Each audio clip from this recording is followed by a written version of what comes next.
√41 ఉంది. ఆన్సర్ ఏమవుతుంది? 41 కి just less than perfect square ఎంత? 36.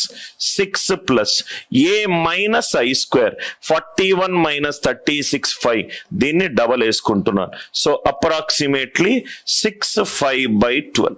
Approximately 6/5/12. Are you all with me? దయచేసి రైట్ మ్యాథ్స్ ఫండమెంటల్ మిస్టేక్ చేయొద్దు. 6 2 రాసి 2.5 రాయొద్దు. 6/5/12. 6/5/12.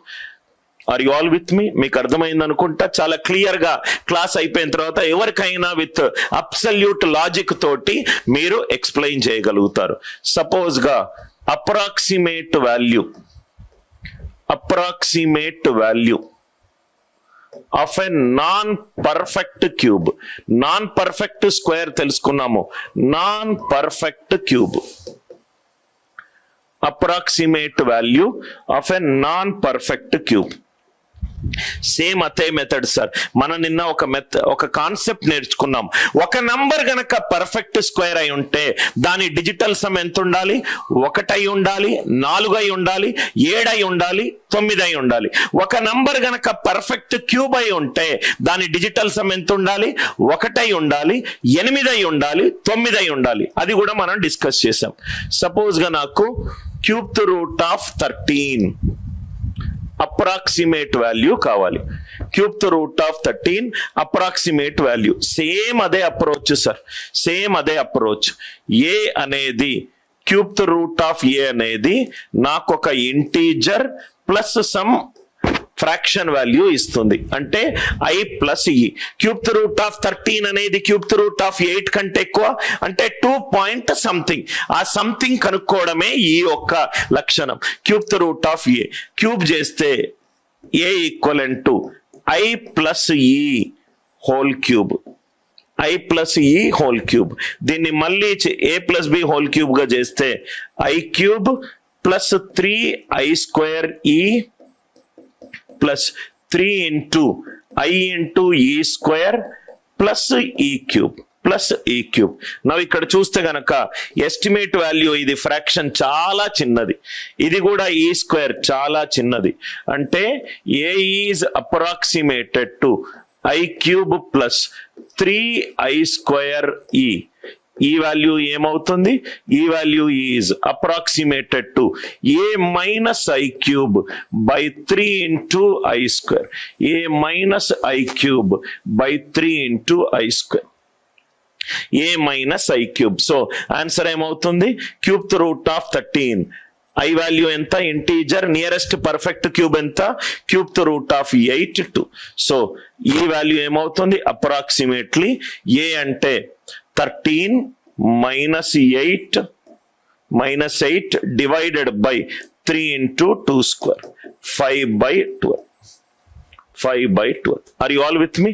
So answer is 2/5/12. 2/5/12. అర్థమైందా సార్? మనం ముందు క్వశ్చన్ లో ఏం చేసాము? 41 కి 36 కి తేడా ఎంత? 5 వేసాము. ఇక్కడ √13 కి √8 లోపటున్న నంబర్ కి 13 కి 8 కి తేడా ఎంత? 5.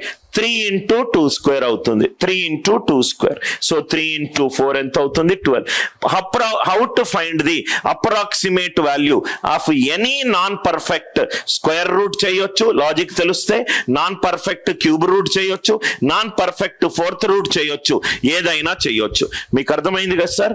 ఇది మీకు స్లోగా అర్థమవుతూనే ఉంటే మీకు చాలా ఈజీ అయిపోతుంది సార్. సపోజ్ గా మీకు 5th root of 43 approximate value అడిగాడు. 5th రూట్ ఆఫ్ 43 అప్రాక్సిమేట్ అడిగాడు. డైరెక్ట్ గా ఆన్సర్ చెప్పొచ్చు. ఏది 5th రూట్ దగ్గర ఉంటుంది? 2/5 is 32. 2/5 is 32. So a is a plus e power 5. Are you all with me? i power 5 plus 5 into i power 4 into e. మిగతాది అంతా కూడా చాలా చిన్న value.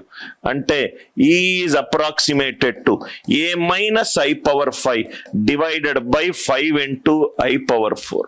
5 into i power 4. So కాబట్టి ఆన్సర్ ఎంత? 2 ప్లస్ 43 32 తేడా ఎంత? 11. 5 into a power 4. 5 into 2 power 4. Logic అర్థమైందా సార్? లాజిక్ అర్థం కాకపోతే ఓన్లీ ఒక నాన్ పర్ఫెక్ట్ స్క్వేర్ ట్రిక్ అని చెప్పి ఎక్కడ ఒక పనికి మాలింది చదువుతారు. నాన్ పర్ఫెక్ట్ క్యూబ్ ఇస్తే మనకు రాదు, అవుట్ ఆఫ్ సిలబస్ అది.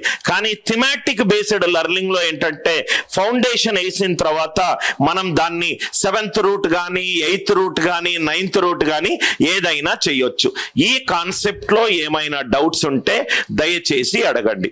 ఈ కాన్సెప్ట్ లో ఏమన్నా డౌట్ ఉంటే దయచేసి అడగండి. Any doubts are there, kindly ask me. Comments అందరికి క్లియర్ అయింది కదా సార్? నో అంటున్నారు. అది మనం యూస్ చేసే mobile data bandwidth. General గా మీరు 1.5 2 GB గనక డైలీ యూస్ చేస్తే ఎక్కువ యూట్యూబ్ కన్సంప్షన్స్ ఎక్కువ చేయకండి, మీకు క్లాస్ అయ్యేటప్పుడు ఇబ్బంది కావచ్చు. రైట్, ఇంకా డౌట్ ఏంటి? రూట్ 13 చేయండి సార్. రూట్ 13 ఆల్రెడీ మనం చేసాం కదా. Root 13 it is root 9 which is 3 plus 13 9 difference enta 4 double cheste 6 3 2 by 3 రెండు అప్రాక్సిమేట్ వాల్యూస్ 3 2 by 3 వాల్యూ ఎంత? 0.666 3.6 ని హోల్ స్క్వేర్ చేస్తే ఆన్సర్ ఎంత వస్తుంది? 36 whole square is 1296. So 3.6 whole square చేస్తే 12.96. Very close to 13. Very close to 13. అందరికి is it clear sir? మీరు ఎక్కువ ఎగ్జాంపుల్స్ మీరు క్లాస్ విన్న తర్వాత నేను ఫౌండేషన్ బిల్డ్ చేస్తాను. క్లాస్ విన్న తర్వాత మీరు ఎన్నిసార్లు అంటే అన్నిసార్లు రిపీట్ చేయండి. డౌట్ అడిగేటప్పుడు చాలా క్లియర్ గా డౌట్ అడగండి. Sir square root of 41 explain చేయండి అని.